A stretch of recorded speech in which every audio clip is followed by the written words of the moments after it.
नमस्कार। आज की इस वीडियो में है विलियम शेक्सपियर के नाटक किंग लियर के एक्ट थर्ड का पहला सीन।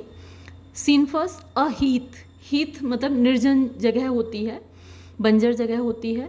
अ स्टॉर्म, तूफान आया हुआ है। विद थंडर एंड लाइटनिंग, यानी बादल गरज रहे हैं और बिजली चमक रही है। एंटर कैंट, कैंट प्रवेश करता है। एंड अ जेंटलमैन, और एक भद्र पुरुष।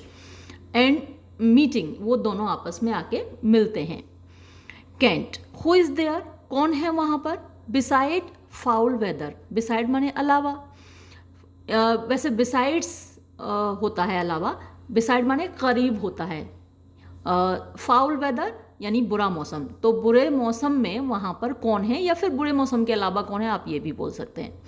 Gentleman, one minded like the weather.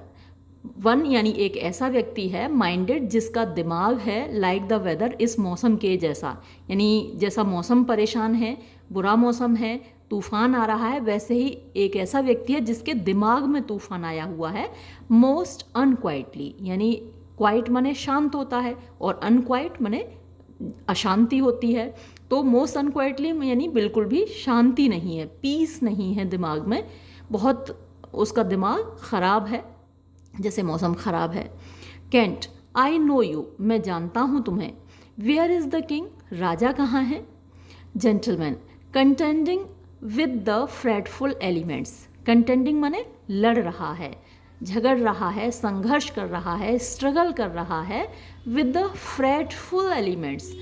फ्रेटफुल यानी जो नाराज़ हैं, हवा, तूफान, पानी, तो एलिमेंट्स, इनसे प्रकृति बनी हुई है, पूरी धरती, हवा, पानी, इन सारी चीज़ों से बनी है, मिट्टी से। तो उन एलिमेंट्स से जो कि फ्रेटफुल हैं, नाराज़ हैं, उनसे संघर्ष कर रहा है। बिड्स, वो आज्ञा दे रहा है, कह रहा है। द विंड, हवा से।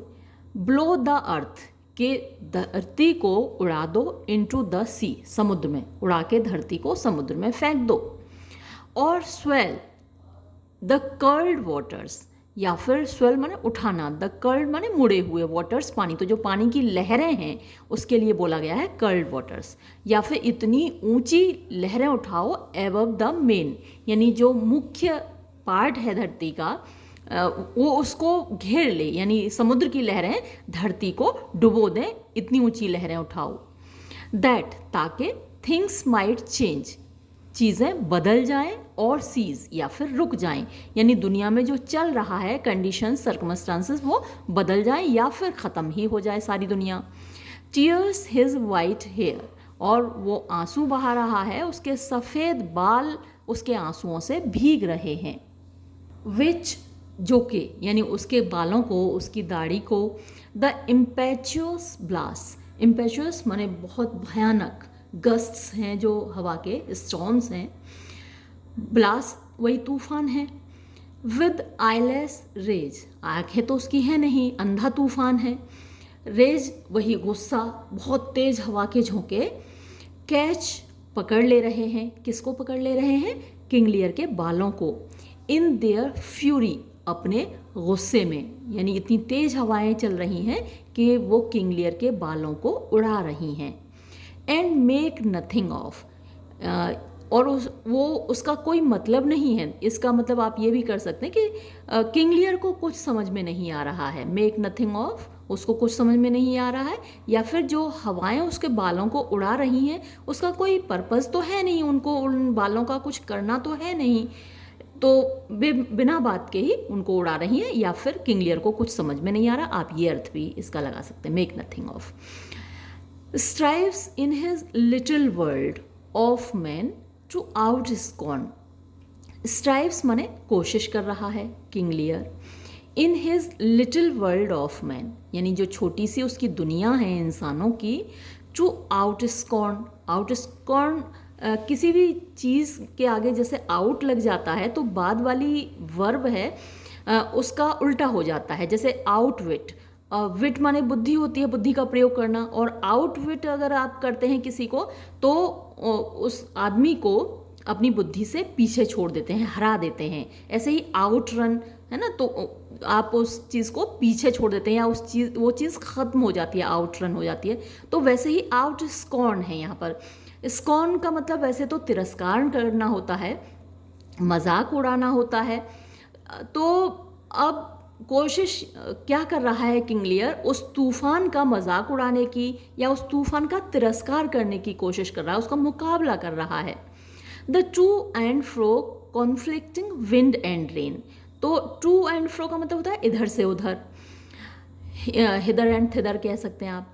कॉन्फ्लिक्टिंग माने संघर्ष करती हुई, झगड़ती हुई, विंड हवा और रेन बारिश। तो हवा और बारिश एक दूसरे से झगड़ रही हैं, है ना, कॉन्फ्लिक्ट उनका हो रहा है। तो उस सब को आउट स्कॉर्न करने की कोशिश कर रहा है किंग लियर। दिस नाइट, आज की रात, वेयर इन, जबकि द कब ड्रॉन वियर, कब यानी बच्चा होता है बियर का बच्चा भी कब होता है, लॉयन का बच्चा भी कब होता है।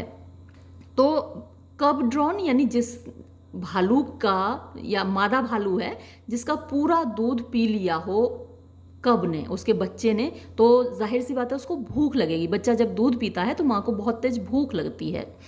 तो एक ऐसा मादा भालू जिसके बच्चे ने उसका दूध पिया हुआ है और उसको बहुत भूख लग रही है, वो माँ भी, वो फीमेल बियर भी क्या करेगी, वुड काउच माने दुबक जाएगी, छिप जाएगी, यानी अपनी गुफा से बाहर नहीं आएगी, क्योंकि बाहर मौसम इतना ज़्यादा ख़राब है तो वो शिकार के लिए नहीं निकलेगी, खाना ढूंढने के लिए नहीं निकलेगी। द लॉयन, और शेर भी चाहे कितना भी भूखा हो ऐसे मौसम में नहीं निकलेगा। And the belly pinched wolf, belly यानी पेट होता है, पिंच माने नोचना होता है, वुल्फ भेड़िया होता है। तो ऐसा भेड़िया जिसके पेट में भूख के मारे चूहे कूद रहे हों, वो भी अपनी गुफा से बाहर नहीं आएगा ऐसे खराब मौसम में। Keep their fur dry, keep माने रखेंगे ये सारे जानवर, देयर फर अपने फर को, अपने बालों को, ड्राई सूखा, बाहर नहीं निकलेंगे। ऐसे मौसम में अनबोनेटेड माने सिर पर, बोनेट हेड को बोलते हैं, टोप को बोलते हैं जो सिर के ऊपर रखा जाता है। तो अनबोनेटेड माने बिना कोई टोप पहने हुए, यानी नंगे सिर। ही, वो, तो ये ही किसके लिए आया, किंग लियर के लिए। रन्स माने दौड़ रहा है। तो इतने खराब मौसम में किंग लियर नंगे सिर घूम रहा है। एंड बिड्स, और बिड माने कहना होता है, आज्ञा देना होता है। What will take all, what यानी जो है, टेक ऑल सब कुछ उसका ले सकता है। तो वैसे तो किंग लियर के पास कुछ रहा ही नहीं है, तो वो उन तूफानों को एक तरीके से चैलेंज कर रहा है कि जो है मेरा ले लो तुम, है ना, सब कुछ ले लो। तो अपना दौलत के सेंस में तो सब कुछ पहले ही वो लुटा चुका है अपनी दोनों बेटियों को, अब बचा क्या उसके पास, उसकी बॉडी बची है, उसकी लाइफ बची है। तो वो कह रहा है हवाओं से, तूफानों से, लो भाई तुम इसको भी ले लो। Kent, but who is with him, लेकिन उसके साथ है कौन, जेंटलमैन, नन, कोई नहीं है, बट सिवाय द फूल, उसके फूल के, हु लेबर्स, जो कि मेहनत कर रहा है, टू आउट जेस्ट। अब देखिए फिर से आउट आ गया, ऊपर भी यहाँ आउट आया था, आउट स्कॉर्न, अब यहाँ आउट जेस्ट आ गया।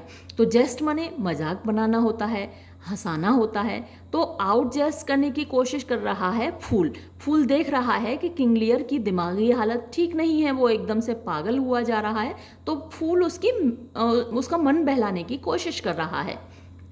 Who labours to out jest his heart struck injuries.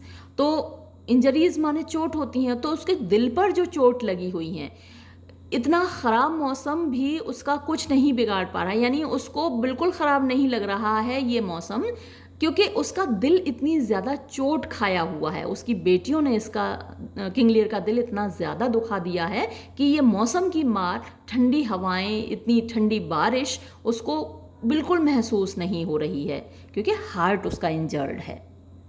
Kent, I don't know you, मैं आपको जानता तो हूँ। एंड डेयर, और मैं हिम्मत करता हूँ, मेरे ना हिम्मत है, upon the warrant of my note.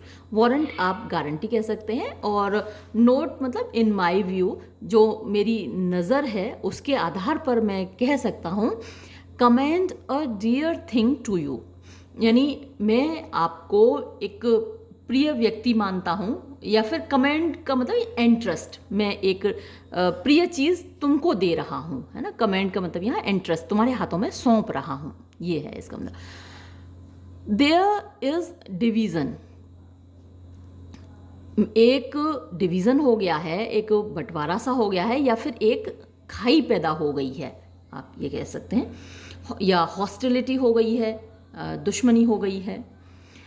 Although, हालांकि, एज येट, अभी तक, द फेस ऑफ इट, इसका चेहरा, यानी वो दुश्मनी, वो डिवीज़न, मनमुटाव किस तरीके का है, बी कवर्ड, अभी उसका पता लगाना है। विद म्यूचुअल कनिंग, यानी आपसी चालाकी से, दोनों ही चालाक हैं, है ना। गोनरिल, रीगन, दोनों ही बहनें चालाक हैं, जैसा आपने देखा, बदमाश हैं दोनों, और दोनों के पति भी उतने ही चालाक हैं। तो म्यूचुअल कनिंग है, यानी पारस्परिक चालाकी है। बिट्विक्स माने बीच में।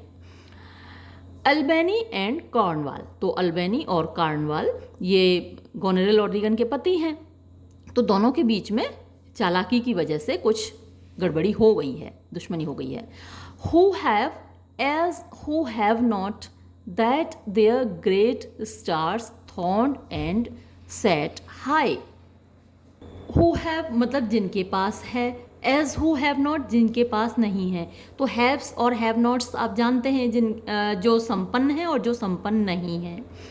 दैट देयर ग्रेट स्टार्स, कि उनके भाग्य के सितारे, थॉर्न्ड, कांटों से भरे हुए हैं, एंड सेट हाई, और मतलब ऊंचाई पर चले गए हैं।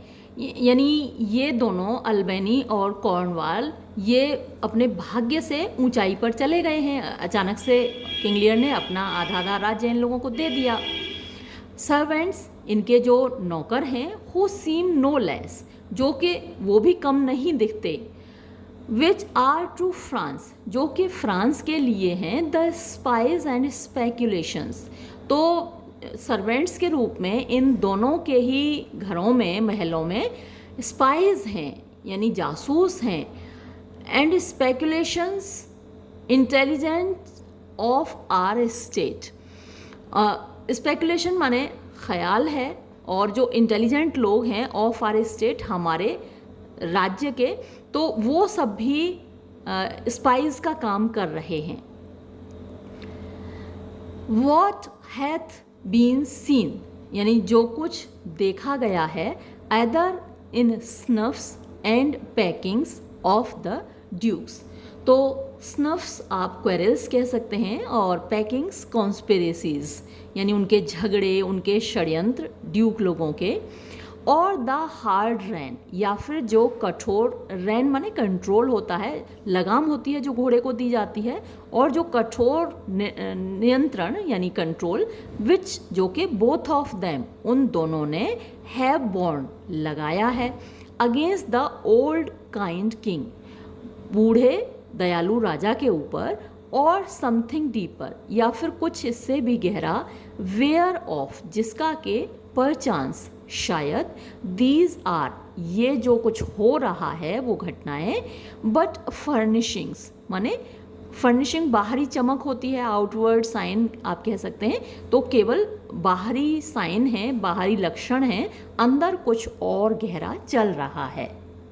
बट, लेकिन, ट्रू इट इज़, ये सच है, फ्रॉम फ्रांस, फ्रांस से, देयर कम्स अ पावर, एक पावर माने फोर्स, आर्मी, एक सेना आई है, इनटू दिस स्कैटर्ड किंगडम, इस बिखरे हुए राज्य में, हु ऑलरेडी, जो पहले ही, वाइज इन आर नेग्लिजेंस, यानी हमने तो नेग्लिजेंस फैला रखी है, नेग्लेक्ट कर रखा है अपने इस राज्य को, तो वो लोग वाइज हैं, बुद्धिमान हैं, जो फ्रांस के लोग हैं, उन्होंने देखा कि इस राज्य की अनदेखी हो रही है, तो उन्होंने बुद्धिमानी से काम लिया। हैव सीक्रेट फीट, सीक्रेट चुपके से, फीट माने पैर जमा लिए हैं उन्होंने, चुपके से हमारे राज्य में आकर पैर जमा लिए हैं।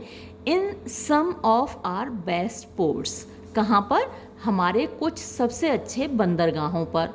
एंड आर एट पॉइंट, और बिल्कुल एट पॉइंट माने किनारे पर हैं, ऑन द वर्ज आप कह सकते हैं, या फिर रेडी हैं, तैयार हैं, टू शो, दिखाने के लिए, देयर ओपन बैनर, बैनर झंडा होता है, ओपन खोलकर, तो एक वक्त ऐसा आएगा, सही वक्त का इंतज़ार कर रहे हैं कि वो खुलकर सामने आ जाएंगे, अपना झंडा दिखाएंगे।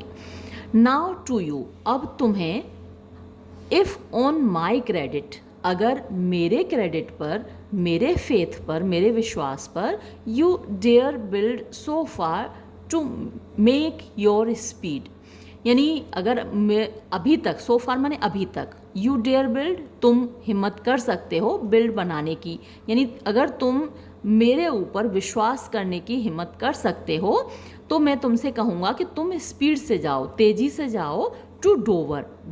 डोवर बीच से आप परिचित होंगे, यानी फ्रांस और इंग्लैंड के बीच में है ये। तो डोवर जाओ, डोवर बीच पे जाओ। यू शैल फाइंड, तुम्हें मिलेगा, सम, कोई व्यक्ति, दैट विल थैंक यू, जो तुम्हारा शुक्रिया अदा करेगा, making just report of how unnatural and bemadding sorrow. तो मेकिंग जस्ट रिपोर्ट, तुम्हें केवल रिपोर्ट करना है, सूचना देनी है, ऑफ किस चीज़ की, हाउ कितना, अननेचुरल माने अस्वाभाविक, एंड बी मैडिंग माने पागल करने वाला, सोरो माने दुख, रंज, गम। द किंग हैथ कॉज, यानी राजा के पास वजह है, टू प्लेन यानी शिकायत करने की, तो कंप्लेन करने की राजा के पास वजह है, यानी राजा को कितनी बुरी तरीके से परेशान किया गया है, तुम्हें सिर्फ इसकी इन्फॉर्मेशन वहाँ देनी है। आई एम अ जेंटलमैन, मैं एक भला आदमी हूँ, ऑफ ब्लड यानी मेरा खून ऊंचे दर्जे का है, अच्छे ख़ानदान का है, एंड ब्रीडिंग और मेरा पालन पोषण भी अच्छे घराने में हुआ है, and from some knowledge and assurance, और मैं अपने ज्ञान से और एश्योरेंस माने विश्वास के साथ ऑफ़र दे रहा हूँ, दिस ऑफिस, ये काम, टू यू, तुमको, यानी मुझे तुम्हारे ऊपर भरोसा है इसलिए ये काम दे रहा हूँ। Gentleman, I will talk further with you, मैं आपसे और बात करना चाहूँगा। कैंट, नो, डू नॉट, नहीं, अभी और बात करने का वक्त नहीं है। फॉर कन्फर्मेशन, यानी ये बात कंफर्म करने के लिए, यकीन करने के लिए, प्रूफ अगर तुमको चाहिए, that I am much more, कि मैं बहुत ज़्यादा बड़ा हूँ, देन माई आउट वॉल, यानी जो मैं बाहर से दिख रहा हूँ उससे कहीं ज़्यादा मैं ऊंचे तबके का आदमी हूँ। ओपन दिस पर्स, तो प्रूफ जानने के लिए तुम इस पर्स को खोलना, and take what it contains, और जो कुछ इसमें है वो ले लो। If you shall see Cordelia, अगर तुम कॉर्डिलिया को देखो, एज फियर नॉट, तो तुम्हें डरना नहीं है, बट यू शैल, लेकिन तुम डरोगे।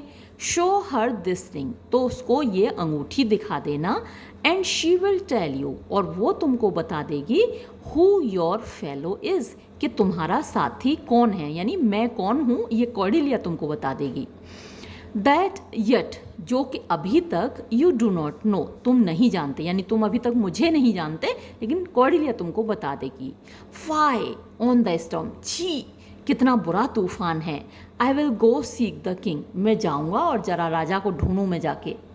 Gentleman, give me your hand, मुझे अपना हाथ दो। Have you no more to say, क्या तुमको और कुछ नहीं कहना। कैंट, फ्यू वर्ड्स, हाँ कुछ और अल्फाज कहने हैं, बट लेकिन, टू इफ़ेक्ट, जिनका असर है, मोर देन ऑल येट, अभी तक जितने शब्द बोले हैं उनसे ज़्यादा महत्वपूर्ण है वो शब्द, वो अल्फाज जो मैं अब बोल रहा हूँ।